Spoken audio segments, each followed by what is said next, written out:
시청자 여러분 안녕하십니까? 신동아 종합뉴스입니다. 첫 소식입니다. 새누리당 비박계 중진인 유승민 의원이 23일 탈당을 선언하고 4.13 총선에서 자신의 지역구인 대구 동구 을에 무소속으로 출마하겠다고 밝혔습니다. 유 의원은 이날 대구 용계동 지역구 사무실에서 기자회견을 열어 헌법에 의지한 채 저의 오랜 정든 집을 잠시 떠나려 한다며 정의를 위해 출마하겠다고 말했습니다. 특히 공천에 대해 지금 이 순간까지 당이 보여준 모습, 이것은 정의, 민주주의, 상식과 원칙이 아니다라면서 부끄럽고 시대착오적인 정치 보복이라고 비판하고 권력이 저를 버려도 저는 국민만 보고 나아가겠다며 두려운 것은 오로지 국민뿐이고 내가 믿는 것은 국민의 정의로운 마음뿐이라고 말했습니다. 20여일 앞으로 다가온 20대 총선의 선거 사범이 지난 19대 총선보다 40% 이상 크게 늘어난 것으로 나타났습니다. 검찰은 정치권 재편과 선거구 획정 지연 등에 따른 예비 후보들의 불안 심리가 작용했기 때문으로 분석하고 이에 철저한 실체 규명, 신속한 수사 재판, 공정한 사건 처리 등 불법 선거운동 처리의 3대 원칙을 세웠습니다. 또 중앙선관위는 예방 단속 인력을 현행 1,400명에서 4,200명으로 3배 확충했으며 공식 선거운동이 시작되는 오는 24일부터는 500명을 추가 편성할 계획입니다. 법원도 선거법 위반 사범의 1, 2심 재판을 4개월 내에 끝내고 허위사실 공표와 여론조사 결과 왜곡 등 중대 선거범죄는 당선 유무 효과 엇갈리는 엄한 처벌을 하기로 했다고 결정했습니다. 일본 아사히 신문은 박근혜 대통령과 아베 신조 일본 총리가 다음 주 미국 워싱턴에서 열리는 핵안보 정상회의를 계기로 정상회담을 할 것으로 전망된다고 보도했습니다.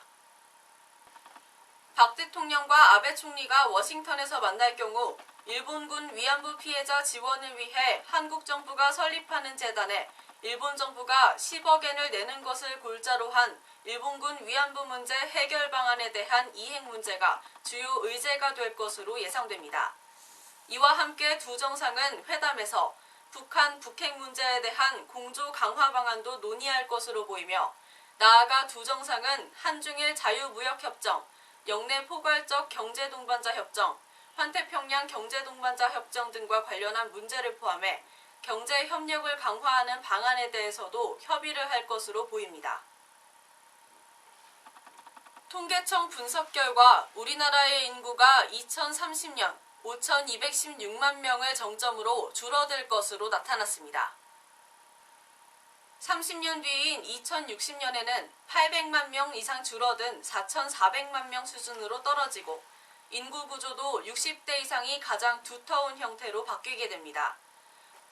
또 중장년층 이혼이 크게 늘면서 작년 평균 이혼 연령도 남자 46.5세, 여자 42.8세로 10년 사이에 4살 정도 높아졌습니다. 1인당 국민 총소득은 28,180달러로 10년 전보다 1.5배 늘었고 2인 이상 가구는 평균 월 437만 원을 벌어서 256만 원을 쓴 것으로 분석됐습니다. 한편 18.2%만 작년에 자원봉사를 했다고 밝혀서 2년 전보다 1.7%포인트 줄었고 올해 자원봉사를 하겠다는 응답도 37%에 그쳐서 역시 5.9%포인트 감소했습니다. 기상청은 23일 발표한 3개월 기상 전망에서 올봄에는 평년보다 비가 자주 오고 5월에는 고온 현상이 나타날 때가 있다고 밝혔습니다. 강수량은 남부지방이 평년보다 많고 중부지방은 평년과 비슷할 전망입니다. 남쪽을 지나는 저기압의 영향을 받는 6월에는 남부지방을 중심으로 많은 비가 내릴 때가 있으며 기온은 평년과 비슷하고 강수량은 평년과 비슷하거나 적을 것으로 내다봤습니다.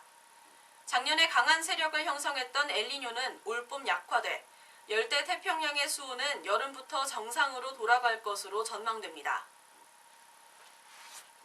뉴스를 마칩니다. 시청해주신 여러분 고맙습니다.